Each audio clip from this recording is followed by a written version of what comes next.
por supuesto, es el gran día del PRI después de la debacle de la pasada elección. Vamos a ver qué es lo que deciden, cómo lo recomponen. Es un evento finalmente muy importante porque pues es un partido que cumple 90 años y tiene un gran peso en nuestro país y hay que ver si la estrategia política les funciona para salir del hoyo en el que cayeron, ¿no? Esta pasada elección. Fíjate que dijiste 4 de marzo y me acordé de aquel 4 de marzo donde fue pues la asamblea, el meeting que se organizó con Luis Donaldo Colosio. Claro, cuando veía a los pobres, un país con pobres, ¿no? Ajá, pues lo siguen viendo, ¿no?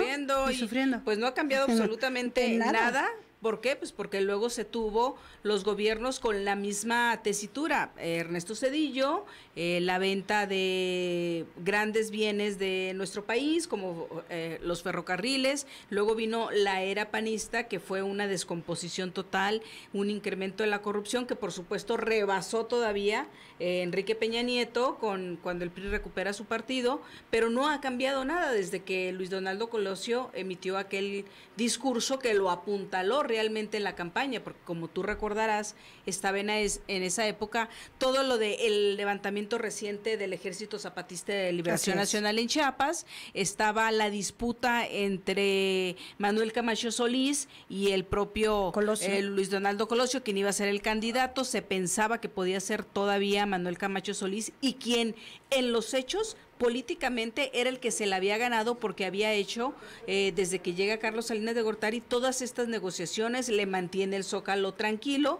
¿no? Pero finalmente se deciden por Luis Donaldo Colosio y lo estaba opacando Manuel Camacho Solís, pero finalmente con ese discurso que tú recuerdas hoy, se le apuntala su campaña, y entonces los priistas empiezan como que vuelven a creer en su partido, ¿no? Así es. Y empieza toda una movilización hasta aquel trágico 23 de marzo. De ese mismo año. Los idus de marzo, de ese mismo año, que fue trágico porque, bueno, meses después, el 19 de septiembre, creo, no tengo la fecha muy exacta, pero fue en septiembre. Te refieres Casablanca, ¿no? El Hotel Casablanca. En el Hotel Casablanca, donde Ruiz Massieu también es ejecutado por un tirador también solitario, ¿no?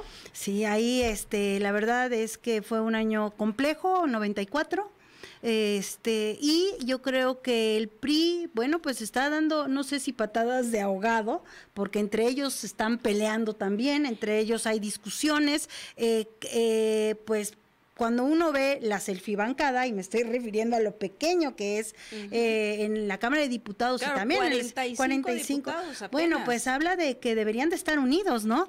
Pero el fuego amigo, no sé si enemigo, está fuerte, porque hay hasta ahorita está Ulises Ruiz, quien fuera gobernador de Oaxaca, está que quiere dirigir al partido. Está por otro lado el que fue secretario de salud, que fue también rector, Narro, que también ya levantó la mano. Por ahí tenemos a Alejandro Moreno de Campeche, Alito, ¿no? Que también, y que bueno, Alito tiene una exposición mucho mejor y un mejor escenario, porque él es el presidente de la CONAGO. Así y el PRI tiene 12 gubernaturas, ¿no? Y tenemos a quién más, Ivonne Ortega, la yucateca. La yucateca, pero también hubo, ¿te acuerdas quién fue la primera gobernadora de Yucatán? Dulce María también ha declarado. Bueno, Dulce María yo creo que es de las personas más cuerdas al interior del PRI y más analítica y crítica, ¿no? Así es, pero ¿qué está sucediendo con todos estos personajes? Manlio Fabio. Bueno, Manlio Fabio sigue todavía en bajo perfil, ¿eh? ¿Tú crees que no se va a meter en la elección del nuevo presidente del PRI?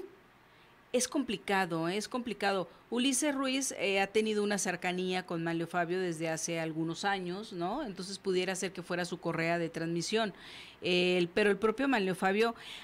Bueno, es que del PRI tenemos grandes historias inolvidables por todo lo truculentas que pueden resultar, ¿no? Bueno, ahí está Gamboa. Y cómo lo llevaron a la debacle que hoy tenemos, pero Manlio Fabio era uno de los candidatos de los priistas en octubre, todavía en septiembre del 2011, para ser el candidato presidencial. De hecho, él se inscribió en la contienda interna, si lo recuerdas, ¿no? Así es. Hasta que hubo aquella reunión en Texas, en aquel conocido es una zona residencial que se llama Cimarrón, donde estuvo aquel famoso ¿cómo se llama? Cervantes, le llamaban el Dragón, que ha sido uno de los grandes apoyadores y que ha hecho negocios con los distintos gobernadores. Bueno, en aquella ocasión hubo una reunión, en su casa se reunieron los gobernadores de ese momento, estaba Natividad González Parás, estaba Humberto Moreira. Pensé que hablabas de Humberto Roque Villanueva. No, Humberto Moreira, entonces todavía gobernador de Coahuila, estuvo también, y que es muy importante, Alfredo del Mazo, recién fallecido, el tío de Enrique Peña Nieto, y bueno, ahí deciden los gobernadores que le van a dar todo el apoyo a Enrique Peña Nieto, le compran la propuesta de Alfredo del Mazo y declina Manlio Fabio Beltrones. Hay un malestar al interior del PRI, ¿no?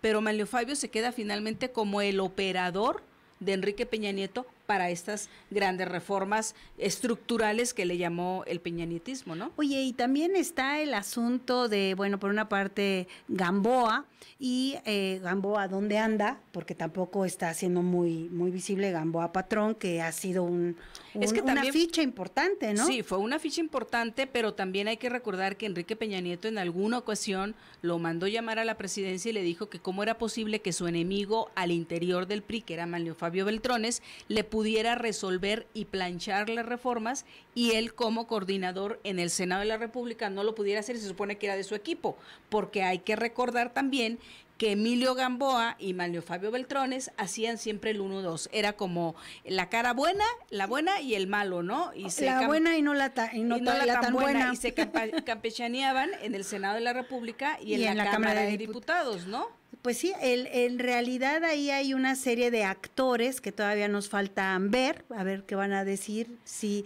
porque también por ahí corrió el rumor, no sé si tuviste oportunidad de verlo en el fin de semana, de que el PRI está en vías de extinción realmente, y hay una preocupación de qué pueda pasar con el PRI, si se va a acabar. Yo no creo que se acabe, porque hay que recordar la gran derrota del año 2000. En aquella ocasión, la mayoría de los edificios, porque el PRI tiene tiene muchísimos bienes en todos los estados, en los municipios, los edificios son de ellos, ¿no? Sí. Pero en el 2000 que evidentemente pierden estos millonarios recursos que les daba el entonces Instituto Federal Electoral, ¿no? Y entonces no pueden pagar las deudas, lo mismo que está ocurriendo ahorita, de todas las deudas. Por eso pidieron prestado. De campaña, exactamente, pidieron un crédito de 250 millones de pesos, la presidenta del partido, Claudia Ruiz Massieu, pero en aquella ocasión estaban en la posibilidad de vender varios de sus activos, ¿no? Y se pensaba en que ya era la catástrofe del PRI y que no iba a poder sobrevivir. Yo creo que sí va a sobrevivir. Es un partido, a final de cuentas, fuerte, que tiene 12 gubernaturas y que puede utilizar, se puede apuntalar desde las mismas gubernaturas con los programas sociales, lo que tradicionalmente hacen ellos, los priistas, ¿no? Y lo van a utilizar a su favor. El PAN tiene los otros 12 estados, pero el PAN yo no lo veo ahí sí tan fuerte. Unido. No lo veo unido. El PRI, a final de cuentas, ahorita no hay sí hay unos grupos que quieran la presidencia, pero creo que a final de cuentas los priistas tienen esta disciplina de la unidad. Cuando sí ven que están a punto de naufragar y todos van a perder, nuevamente se cohesionan. Y es lo que hemos visto el PRI a lo largo de los años. Oye, ¿no? aunque hay una gran crítica a MID, ¿no? A esta selección que se hizo de ese candidato que ni siquiera era priista y que no les atrajo los votos que ellos esperaban. Claro, porque fue una imposición. De hecho, ahorita que mencionas Emilio Gamboa, recordemos que para Yucatán, Emilio Gamboa estaba presentando a su hijo, en ese momento era diputado federal, y quería que él fuera, y del otro lado estaba Jorge Carlos Ramírez Marín, que por cierto, hizo hasta los spots. Sí, y las encuestas le favorecían al hoy senador Jorge Carlos Ramírez Marín, ¿no? Así es, entonces fueron desplazados porque Pepe Mit eligió a muchos de los candidatos. Pero ahí fue, en el caso de Yucatán, ¿no te parece que fue de acuerdo con el exgobernador Zapata, ¿no? No. Sí, pero sí se apellida Zapata, pero no, ahí lo que en el PRI se conoció es que quien lo impuso fue Ivonne Ortega, la exgobernadora que le había cerrado el paso a Jorge Carlos Ramírez Marín, y que luego enemigos políticos. Y luego Jorge Carlos Ramírez Marín le cerró el paso en la última legislatura, ella le tocaba la presidencia de la mesa directiva en la Cámara de Diputados, metieron las manos, e incluso hubo una reunión en presidencia con Jorge Carlos Ramírez Ramín, Ivonne Ortega, Enrique Peña Nieto se queja y a Ivonne Ortega la hacen a un lado y forma este grupo que hoy está dando la batalla para quedarse con el partido, ¿no? Y nada más para contextualizarle a la audiencia, Jesusa, estamos muy bien acá, tú y yo, recordándonos de todo esto. Ivonne Ortega, ¿te acuerdas que ella quería ser candidata del PRI al gobierno de México? También y que le llama la atención Peña Nieto. Y entonces, bueno, era obviamente que estaba pensando en Mid. Y bueno, pues ya sabemos lo que pasó, ¿no? La cuestión es que el PRI, por una parte, yo creo, tú apuestas a que se van a rehacer, son camaleónicos. Sí, yo sí creo. Yo sí son creo. Son camaleónicos, mañosos. Además tienen una experiencia mala, sí, en los últimos sexenios, pésima, diríamos, saqueo del país, pero finalmente son hábiles, ¿no? No para el bien, pero entonces, es lo malo. Pero fíjate que yo creo que entonces es muy importante lo que estás diciendo, porque, ojo, para todos.